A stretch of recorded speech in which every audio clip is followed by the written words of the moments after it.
Bismillahirrahmanirrahim. Assalamualaikum warahmatullahi wabarakatuh. Alhamdulillahi rabbil alamin, hamdan syakirin, hamdan na'imin, hamdan ni'amahu wa yukafi mazidah. Rabbi syrahli sadri wa yassirli amri wahlul 'uqdatam min lisani yafqahu qawli. Puji syukur kehadirat Allah yang telah melimpahkan rahmat dan hidayahnya kepada kita bersama, sehingga dengan rahmat dan hidayah itu kita sudah bisa dipertemukan dengan malam bulan yang penuh berkah dan rahmah ini. Selawat beriring salam tidak lupa juga kita unjukkan kepada junjungan besar kita Nabi Allah Muhammad dengan ucapan Allahumma shalli ala Muhammad wa ala ali Muhammad.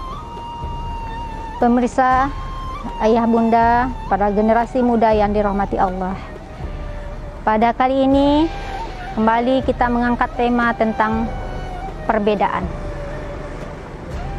Perjalanan hidup dari satu masa ke masa yang lain, dari generasi-generasi yang lain, dari usia kanak-kanak, remaja, dewasa, bahkan tua. Banyak perjalanan yang kita lalui. Banyak kita bertemu dengan berbagai macam karakter, sifat, dan prinsip seseorang. Dengan perbedaan prinsip, karakter, dan sifat seseorang tersebut, kita sudah bisa memilah, kita bisa memilih mana yang benar dan mana yang salah. Kita bisa menentukan arah mana yang akan kita tuju. Hidup di tengah perbedaan seperti yang kita rasakan saat ini bukan membuat kita untuk terus-menerus mencari kesalahan, bukan untuk terus-menerus kita mencari perbedaan yang akhirnya diumbar menjadi meluas dan berujung kepada dendam dan perpecahan. Namun perbedaan di sini mengangkat derajat kita untuk lebih toleransi. Ada sebuah kisah imam besar kita, yaitu Imam Syafi'i dan Imam Maliki. Kedua imam ini bercengkrama berbicara di suatu majelis dengan berbicara tentang perbedaan satu sama lain.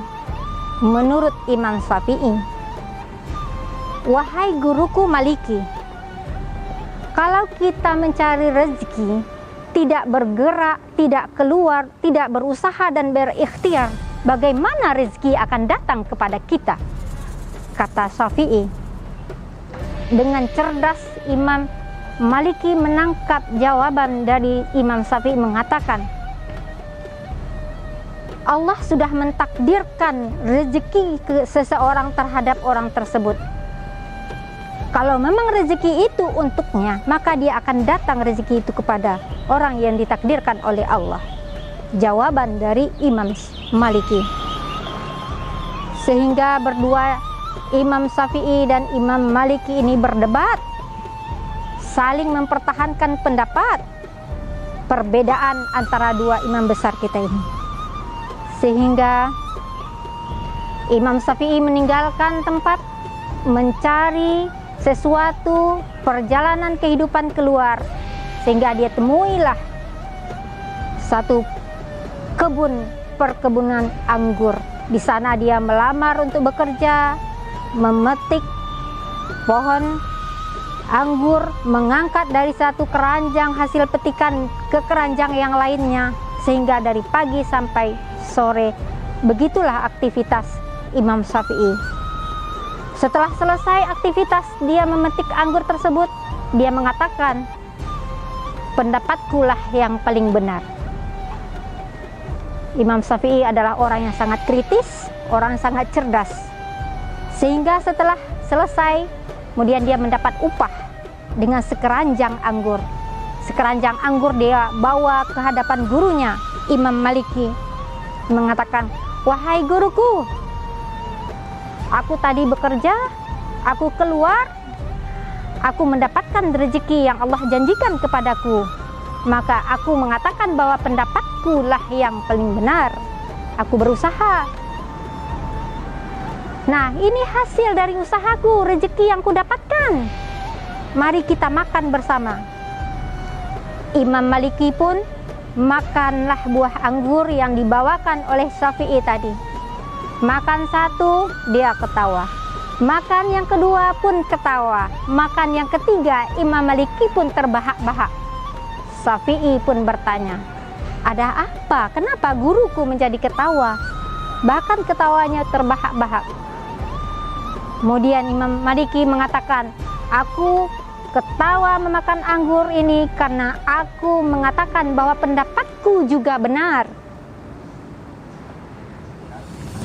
Aku duduk di majelis ini dari pagi sampai sore. Aku menerima konsultasi dari orang-orang di majelis ilmu ini, bertanya berbagai macam hal tentang ilmu agama. Sore ini Allah antarkan aku rezeki dengan sekeranjang anggur. Sehingga Imam Syafi'i pun terangguk-angguk dengan pernyataan dari gurunya tadi, Imam Maliki. Ini imam besar, memiliki perbedaan.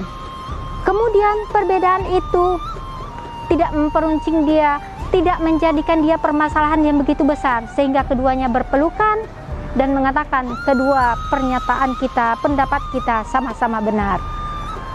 Ini imam besar kita, ini guru kita.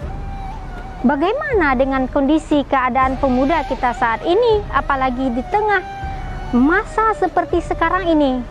Sedikit saja perbedaan yang terjadi satu dengan yang lainnya, kata orang sudah mengatakan bahwa pendapatkulah yang benar, bahwa pendapatkulah yang paling sah, ilmuku yang paling akurat.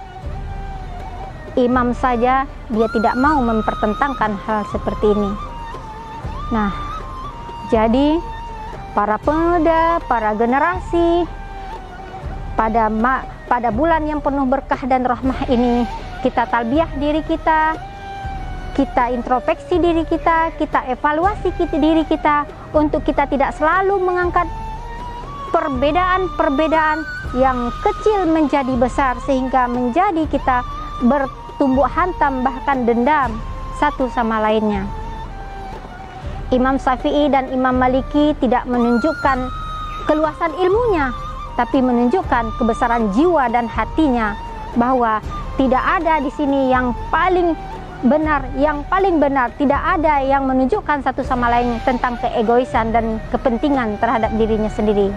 Oleh sebab itu, marilah kita mencoba belajar dari cerita dan kisah imam kita ini, bahwa pengalaman hidup kita dari hari ke hari kita akan bertemu dengan berbagai macam karakter dan sifat serta prinsip yang dilakukan oleh orang-orang di sekitar kita.